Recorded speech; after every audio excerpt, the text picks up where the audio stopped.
মনে রাখবেন, ভাঙ্গা জিনিসগুলোকে আল্লাহ এমনভাবে সুন্দর করে নতুন করে সাজাবে, আপনাকে এমন সুন্দর জীবন দান করবে, যারা আপনাকে নামাতে চেয়েছিল তারা আপনি পর্যন্ত আর পৌঁছাতে পারবে না। সুবহানাল্লাহ।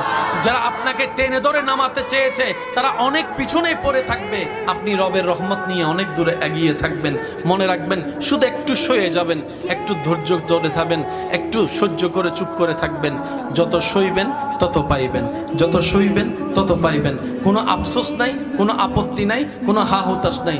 রবকে শুধু এতটুকু বলবেন, যখনই মন খারাপ হবে সিজদায় মাথাটা ঝুঁকিয়ে, ইয়া রব, আমি যা পেয়েছি কোনো কিছু পাওয়ার যোগ্যতা আমার কাছেই নেই, সব তুমি দয়া করে দান করেছো, সব তুমি দয়া করে দান করেছো। একটা জিনিস পাওয়ার যোগ্যতা আমার নাই, এই চোখ পাওয়ার মতো যোগ্যতা আমার কাছে নেই, এই কান শোনার মতো কান আমার কাছে নেই। আল্লাহ, কোনো কিছুরই পাওয়ার যোগ্যতা নাই, তুমি দয়া করে দেখার জন্য দুইটা চোখ দিয়েছো, তোমার দরবারে শুকরিয়া।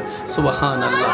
মনে রাখবেন, ভাঙ্গা জিনিসগুলাকে আল্লাহ এমনভাবে সুন্দর করে নতুন করে সাজাবে, আপনাকে এমন সুন্দর জীবন দান করবে, যারা আপনাকে নামাতে চেয়েছিল তারা আপনি পর্যন্ত আর পৌঁছাতে পারবে না। সুবহানাল্লাহ। যারা আপনাকে টেনে ধরে নামাতে চেয়েছে তারা অনেক পিছনে